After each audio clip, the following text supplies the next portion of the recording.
सो hey guys, स्वागत है एक और नई वीडियो में। मैं हूं आप सबका दोस्त हर्ष शरावत। और आप फ्रेम में देख सकते हैं, आपको लग रहा होगा ये बुलेट है, मतलब जो आपकी बुलेट आती है। सो गाइस, ये वो नॉर्मल बुलेट नहीं है, ये आपकी है इनफील्ड की मैचिस्मो A350 स्पेसिफिकली, जो इसका मॉडल नंबर है।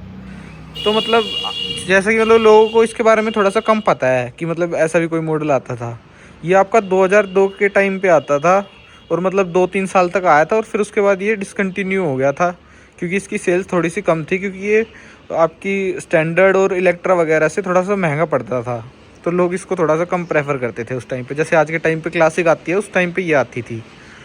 तो ये आपका 2002 का मॉडल है, लगभग इसको 24 साल हो चुके हैं। और ये जो आप इसको मतलब टैंक पे ऐसे देख रहे हैं कि मतलब ये क्या ही है, छेद सा हो रखा है। सो ये छेद सा नहीं है, इधर आपकी रबड़ पैडिंग आती थी, ब्लैक कलर की रबड़ आती थी जैसे कि क्लासिक में आती है। तो वो मेरे पापा ने हटा दी, क्योंकि उससे जो है पैंट वगैरह जो होती थी वो काली पड़ जाती थी, उसका मतलब कलर छूटता था और कपड़ों को गंदी कर देती थी वो। तो इसलिए वो हटा दी थी उस टाइम पे। तो उसकी वजह से ये ऐसा हो रखा है। सो गाइज, मैं अब आपको इसकी ओरिजिनल जो बुकलेट आती थी वो दिखाता हूँ, इसमें मतलब क्या कैसा आता था। तो आपको ऐसा कुछ कवर मिलता था इसका, कि जिसमें आपको बुकलेट मिली हुई मतलब रखी हुई मिलती थी। यहाँ पे आपकी रॉयल इनफील्ड लिखी होती थी, यहाँ आपको मतलब जिस भी आप ऑथोराइज डीलर से लेते हैं उसका नाम लिखा होता था, सोनी ऑटोमोबाइल्स। मतलब ये आज भी है, इसी जगह है, मैंने देखा हुआ है। तो ये था, और इसको अंदर से इसकी बुकलेट निकालता हूँ। सो ऐसी कुछ बुकलेट आती थी इसकी, ओनर्स मैनुअल जिसे हम कहते हैं। और ऐसा कुछ इंजन वगैरह ऐसे बना हुआ आता था, काफ़ी नई, काफ़ी बढ़िया लगती थी मतलब देखने में। बुलेट फॉर एवर लिखा आता था, owners manual. Bullet 350, bullet 500, bullet Electra और बुलेट मैचिस्मो, ये जो है आपके 4 मॉडल आते थे। और हमारा जो मॉडल था, हमारा था ये बुलेट नहीं था, हमारा था बुलेट मैचिस्मो। तो बुलेट मैचिस्मो था हमारा मॉडल।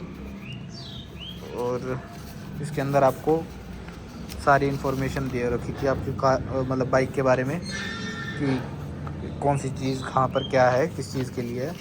तो सारी चीज़ें थी, इंजन किससे रिलेटेड, बाइक से रिलेटेड। और ये आपको मेरे ख्याल से ये क्या है, रजिस्ट्रेशन सर्टिफिकेट था ये आपका। 14 फरवरी 2002 का रजिस्ट्रेशन है इस बाइक का, और 2017 तक वैलिड थी ये। तो उसके बाद ये मतलब एक्सपायर हो गई इसकी 2017 में। बाकी ये ऐसा कुछ इसमें यही सब आता था लिखा हुआ। और इसमें यहाँ पे पीछे मेरे ख्याल से सर्विस के वे भी आते थे, कूपन वगैरह मैंने देखे थे। हाँ, ये सर्विस के ऐसे कुछ कूपन आते थे इसमें। यहाँ पे ये सब लिखा हुआ था, मेमोरेंडम ऑफ रजिस्ट्रेशन, कि हम रजिस्टर वगैरह करके देंगे। ये सब सर्विस का था। इसकी हमने मतलब 1 2 3 सर्विस करवाई थी इस सर्विस सेंटर से। बाकी 4 सर्विस जो फ्री सर्विस थी वो नहीं करवाई हमने।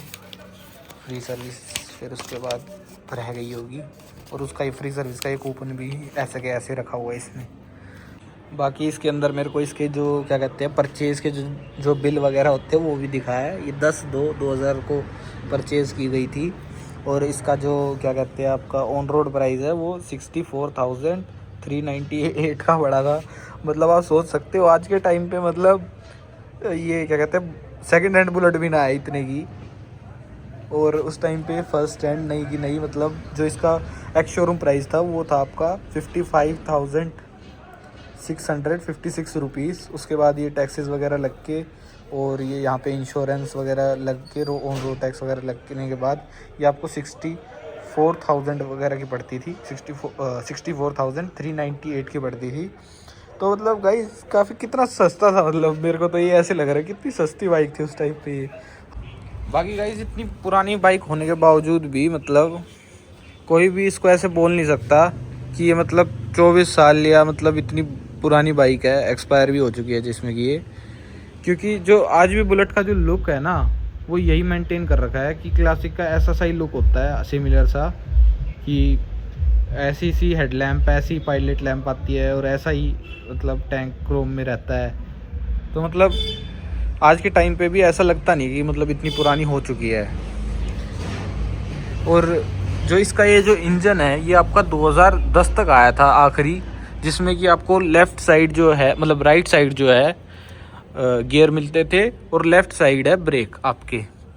और ये कॉम्बिनेशन था, इसकी वजह से लोगों को काफ़ी दिक्कत होती थी इसको चलाने में, क्योंकि इसको सिर्फ वही चला सकता था स्पेसिफिकली जिसने बुलेट रखी हो। इसको कोई ऐसे नहीं चला सकता था, क्योंकि जो नॉर्मल बाइक्स होती थी उनमें हमेशा जो आज के टाइम पे जैसे रहता है कि राइट साइड जो है मतलब लेफ़्ट साइड जो है गियर रहते हैं और राइट साइड आपका ब्रेक रहता है। इसमें आपका 4 स्पीड का गियर बॉक्स आता था ये, और न्यूट्रल के लिए आपके लिए ये दे रखा था न्यूट्रल फाइंडर जिसे हम कहते हैं। तो इसमें क्या होता था कि किसी भी गियर पे अगर ये होती थी दूसरे तीसरे चौथे पे, इसको दबाते ही ये न्यूट्रल पे आ जाती थी। तो ये भी काफ़ी अच्छा फीचर था इसमें उस टाइम पे। बाकी इसमें अगर आप ये अलॉय व्हील्स देख रहे हैं तो इसमें कोई अलॉय व्हील्स नहीं आते थे। इसमें आपके नॉर्मल जो आज के टाइम पे जो क्या कहते हैं उन्हें, स्पाइक व्हील्स या स्पोक व्हील्स जो होते हैं वो आते थे, ताड़ी वाले जो होते हैं वो आते थे नॉर्मल। ये पापा नहीं लगवाए थे उस टाइम पे। बाकी इसका जो मेरे को जो सबसे अच्छा पार्ट जो लगता है वो है इसका थंप से मतलब है जो इसके अंदर जो साउंड बनती है ना, वो आपको मतलब एक फ़ील देती है बढ़िया वाली कि हाँ आप कोई मशीन चला रहे हो, ऐसे कोई हल्की फुल्की चीज़ नहीं चला रहे। और आज की बाइक जो बुलेट है वो ऐसी फील नहीं दे सकती, क्योंकि वो ऐसा ट्यून हो ही नहीं सकती किसी भी चीज़ से। लोग मतलब इस साउंड के पीछे अपनी बुलेट को खुलवा देते हैं, उसमें फ्यूल इंजेक्शन निकलवा के उसमें कार्बोरेटर लगवा देते हैं। लेकिन ये बाइक थी ना, इसमें ये चीज़ ओरिजिनली थी, और जो अब नई आ रही है उसमें जो चीज़ ओरिजिनली है उसको हटवा के आप अगर इसको बनवाओगे ना तो वो मज़ा नहीं देगी, आपकी बाइक भी ख़राब हो जाएगी। आपको जैसी वो आई है ना उसकी वैसी रिस्पेक्ट करना चाहिए। कभी भी इंजन को एक्सप्लॉइट नहीं करो कि इसको हम निकलवा के इसमें ये डलवा देते हैं, इसमें निकलवा के ये डलवा देते हैं, क्योंकि जो मशीन किसी कंपनी ने अगर बनाई है ना, बड़ी रिसर्च डेवलपमेंट और बहुत चीज़ें देख के बनाई है, ऐसे ही कोई मैकेनिक पकड़ के नहीं बनवा दी कि इसमें ये डाल दो इसमें ये डाल दो। तो अपनी बाइक की रिस्पेक्ट करो, उसके इंजन की रिस्पेक्ट करो, उसको एक्सप्लॉइट मत करो ऐसे, तभी वो लंबा चल पाएगा। क्योंकि ये जो बाइक है इसमें कभी भी मतलब ये जो एग्जॉस्ट भी आप देख रहे हो ये ओरिजिनली एग्जॉस्ट है इसका। इसके अंदर जाली भी है पूरी प्रॉपर, इंडोर साइलेंसर जो आता था उस टाइम पे वही है ये कोई आपका वो नहीं है फ्री फ्लो या फिर वैसा हो। और ये बैंड पाइप भी इसका ओरिजिनली है, तभी इस पर जंग वंग लग रखा है ना, हमने कभी इस पर पटाखे फोड़े ना कुछ और, तभी ये आज तक मतलब ऐसी की ऐसी हमारे सामने खड़ी है। बाकी मैं आपको इसको स्टार्ट करके दिखाता हूँ कि मतलब इसको स्टार्ट करते कैसे है। सो गाइस जैसे कि आप देख सकते हैं कि मतलब ये ओल्ड मॉडल है, तो इसमें क्या है ये चीज़ें आती हुई है बनी हुई, मतलब एक स्पीडोमीटर होता है, ये तो आपको नॉर्मली पता है। एक यहाँ पे होता है आपका एम्प मीटर। एम्प मीटर क्या होता है, ये आपको बताता है कि आपको किक कब मारनी है। मतलब कि जैसे कि आपकी सुई अगर नेगेटिव पे है या पॉजिटिव पे है ना तब नहीं मारनी, जब आपकी सुई बीच में है ना तभी मारनी है आपको किक। तो उसके लिए आपको क्या करना होता है, इसको आपको चालू करना होता है अपने स्विच को चालू करने के बाद आपको अपना जो यहाँ से जो ऑयल है उसको चालू करना होता है। जैसे कि ये ऑन पे कर दिया मैंने, उसके बाद आपको यहाँ पे एक बार किक मारनी है, और ये किक एकदम ज़ोर से नहीं मारनी है, आपको यहाँ लाना है, आपका पैर यहाँ अटक जाएगा तो आपको डीकम्प्रेसर दबाना है, फिर आपको एक किक मारनी है हाफ, फिर मारने के बाद फिर मारो फुल किक और आपकी बाइक हो जाएगी स्टार्ट। तो इतना कोई बड़ा साइंस नहीं है इसमें कि बहुत बड़ा साइंस हो कि स्टार्ट ही नहीं हुई बाइक और आपका पैर टूट जाए। ये पैर कब टूटता है, ये पैर जब टूटता है जब आप क्या करते हो कि बिना इसको बीच में लाए और सीधा किक मारने की सोचते हो। उससे क्या होता है बाइक जो है बैक मारती है और आपका पैर तोड़ देती है। तो ये बात ध्यान रखने वाली होती है। और इसको स्टार्ट करना कोई ऐसे बड़ा खेल नहीं है कि बहुत मुश्किल काम हो। और यहाँ पे आपको चोक दे रखा होता है कार्बोरेटर में, तो जब भी आपको कोल्ड स्टार्ट करनी है तो इस चोक को ऊपर खींच के और तब करना होता है। उससे क्या रहता है कि आपकी बाइक आराम से स्टार्ट हो जाती है, कुछ ज़्यादा वो रेस नहीं देनी पड़ती। तो इसको चलाने में क्या है, आपको क्लच दबाना है, गियर जो है पहला गियर रहता है ऐसे अप, फिर दूसरा गियर होता है ऐसे डाउन, तीसरा ऐसे, चौथा ऐसे, बस। और जब जैसे कि ये उठ गया न्यूट्रल फाइंडर, अगर आपको न्यूट्रल पे करना है तो इसको डायरेक्टली दबा दो, आपकी बाइक हो जाएगी न्यूट्रल। तो ये था इसको चलाने का।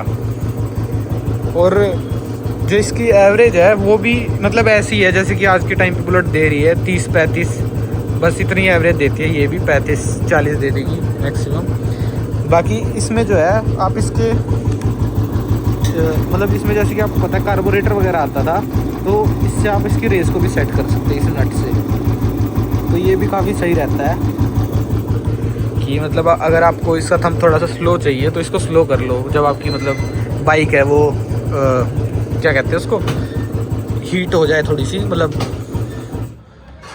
वार्म अप हो जाए आपकी बाइक का, तो आप इसको स्लो कर सकते हैं। तो वो काफ़ी प्यारी साउंड बन जाती है उससे बाइक की। तो कैसी लगी आपको आज की ये वीडियो ज़रूर बताओ कमेंट सेक्शन में। वीडियो को लाइक करो, चैनल को सब्सक्राइब करो और मेरे को ऐसे ही सपोर्ट दिखाते रहो। Tata bye bye, see you, peace out.